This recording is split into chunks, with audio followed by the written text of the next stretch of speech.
Youngest Alaska woman ever convicted for her role in a 1985 East Anchorage triple murder, now released from prison 40 years later.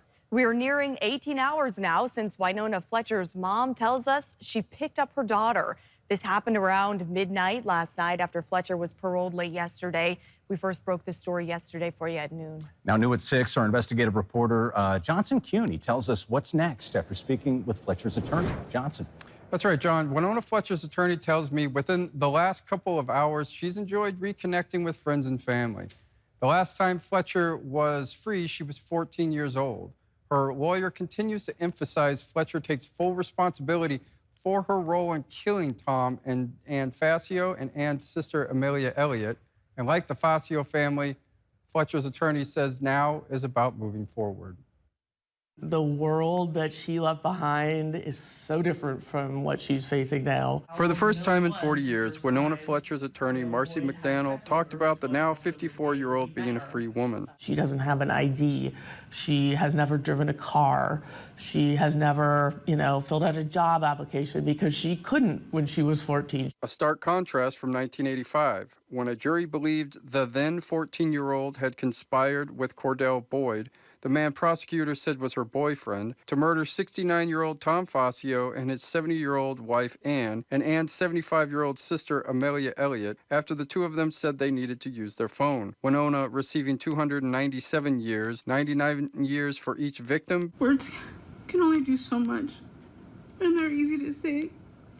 I wanted to do more than show how sorry I am and put my guilt and sorrow into action to be the best person I could be. But key leading up to this resentencing was last year when the Court of Appeals made a decision, saying when sentencing juveniles, trial courts must consider how things like brain development are fundamentally different from adults. And this applied to previous convictions like Fletcher. Fletcher's attorney never disputed that Fletcher took part in the killings, but continues to make the point about a juvenile versus an adult, saying in 1985 Fletcher was solely blamed as a teen when Boyd was the adult. And she says the public never knew Boyd was not actually her boyfriend and has told the court he was instead sex trafficking her. And I'm talking about an exploitive relationship that he knew was illegal and expanded that into sex trafficking her, which meant that he sent out this 13-year-old and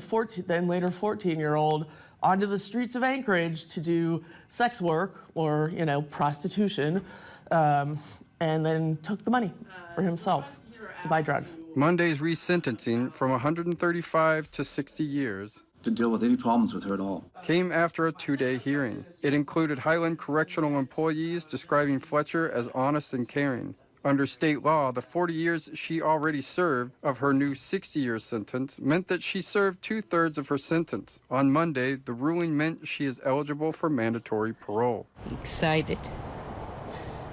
The Lord answered my prayers. I'm happy she's coming home. Fletcher's mother, Susan Schubert, was 30 years old when Fletcher was arrested. She's now in her 70s. After the ruling, the Facio's grandchildren say it is also time to move forward. We are feeling hopeful that this is done. That's really what we wanted, is to be done with all of this. Our grandparents will not come back, but we are hopeful that we are done with all of this. And hopeful that this is a turning point for her, and that she, goes and has a great life. And that's the best of both worlds. And as for what's next, Fletcher's attorney says she already has a number of job offers and says Fletcher is not sure yet if she'll choose to stay in Alaska. Fletcher and her mother both have turned down requests for comment, her attorney saying they just need time to catch up as a family. Johnson Kuhn, Alaska's news source.